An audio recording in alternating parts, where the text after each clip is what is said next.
রাজধানীর হোটেল সোনারগাঁও উচ্চশিক্ষায় বৈশ্বিক মান বাংলাদেশের করণীয় শীর্ষক আলোচনায় কথা বলছেন শিক্ষা উপদেষ্টা তৌহিদ উদ্দিন মাহমুদ। সরাসরি চলে যাচ্ছি সেখানে।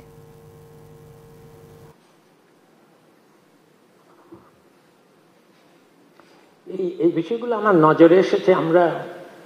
আপনারা জানেন যে এই ছাত্র জনতার অভ্যুত্থানের পর প্রায় এই পাবলিক বিশ্ববিদ্যালয় আছে 55টার মতো।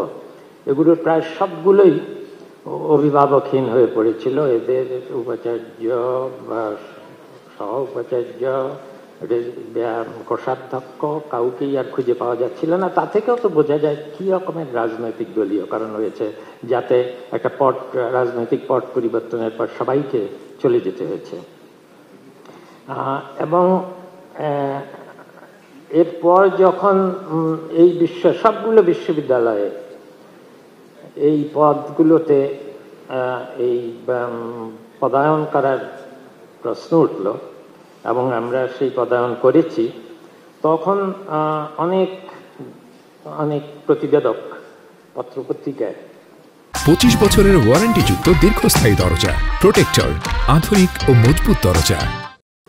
অনেক লেখালেখি হয়েছে যে গতানুগতিক রাজনৈতিক বিবেচনায় এসব ভিসি প্রভিসিদেরকে নিয়োগ দেওয়া হয়েছে বা লবিং করে নিয়োগ দেওয়া হয়েছে বা এদেরকে অস্বচ্ছ প্রক্রিয়ায় নিয়োগ দেওয়া হয়েছে।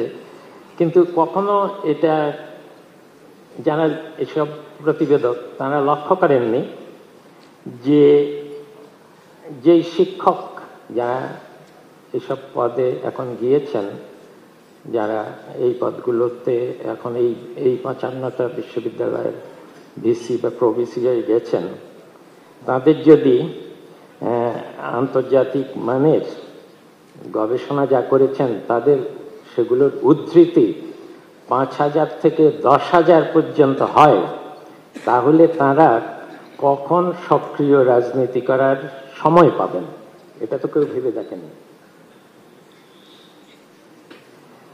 আসল কথা হলো, আমরা দলীয় লেজুর ভিত্তিক শিক্ষক রাজনীতির সমস্যা, একটা বড় সমস্যা।